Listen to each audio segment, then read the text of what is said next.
The US and Canada, usually the friendliest of neighbors, are suddenly at odds, and it's not over hockey or maple syrup. As of July 7, 2025, the world's longest undefended border is looking a lot less friendly, all thanks to a feud over a single icy highway. What started as a minor spat has escalated into a full-blown diplomatic standoff, with toll booths and tariffs replacing handshakes and hockey games. So, how did we go from sharing poutine to a trade war fought with tolls? Buckle up! This is the story of how the quietest border in the world just got loud. The Alaska Highway isn't just a road, it's a lifeline carved through some of the most rugged, remote terrain in North America.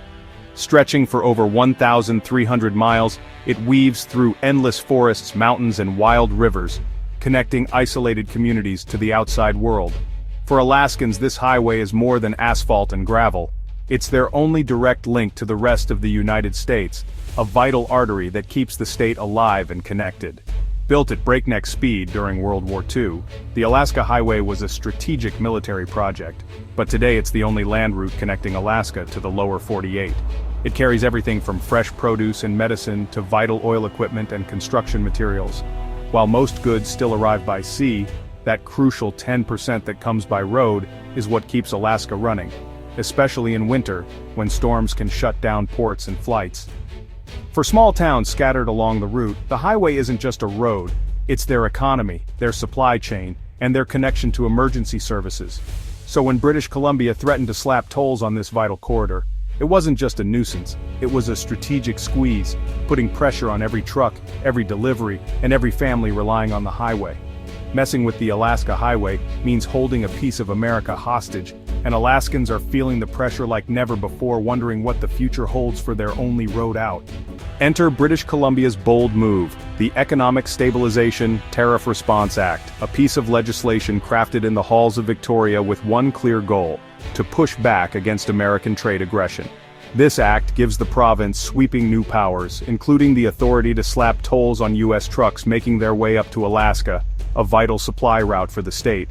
The move is a direct response to U.S. tariffs targeting Canadian exports, steel, lumber, and a host of other goods that are the backbone of BC's economy. For years, these industries have been caught in the crossfire of trade disputes. But British Columbia isn't standing alone.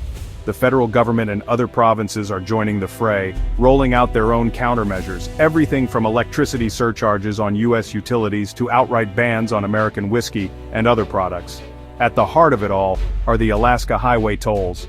If the U.S. government insists on making it costly for Canadian businesses, BC is determined to make it just as expensive for American goods traveling north to Alaska.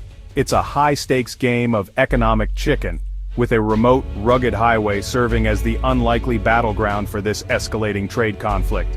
British Columbia's message is clear: if you hurt our industries, you'll feel it at the checkout counter. Even the price of groceries in Alaska could rise as supply chains get squeezed. In a flash, what was once a routine trucking route has become the front line in a new and unpredictable trade war, one with real consequences for both sides of the border. For Alaskans, this isn't just politics, it's their weekly grocery bill, and it's a reality that hits home every time they shop. In a state where nearly everything is shipped in, even the smallest change in trade policy can have a huge impact on what families pay at the register. The Alaska Trucking Association warned that new tolls would drive up prices on everything from milk to car parts. And they were right. With most goods traveling thousands of miles, every added fee or delay gets passed straight to the consumer, making daily life more expensive. Already high costs in Alaska are set to soar, turning basic goods into luxuries. For many rural communities, this means empty shelves and tough choices about what to buy, or what to go without. Small businesses are scrambling, facing delays, higher costs, and tough choices. Many are forced to cut back on staff or limit their hours, just to keep the lights on and doors open. In response, Alaska's senator threatened to bypass Canadian ports for cruise ships, aiming to hit British Columbia's tourism industry. The move is meant to send a message, but it risks escalating tensions even further. It's tit for tat, with ordinary people and businesses caught in the crossfire. As each side raises the stakes, it's the families, workers, and shop owners who feel the pain first. The result? A trade war where everyone loses, especially those farthest from the negotiating table. People just trying to get by, now paying the price for decisions made far away. The US and Canada, once models of cooperation, are now locked in a bitter standoff over a stretch of asphalt. This isn't just about tolls or tariffs, it's about trust, and how quickly it can unravel.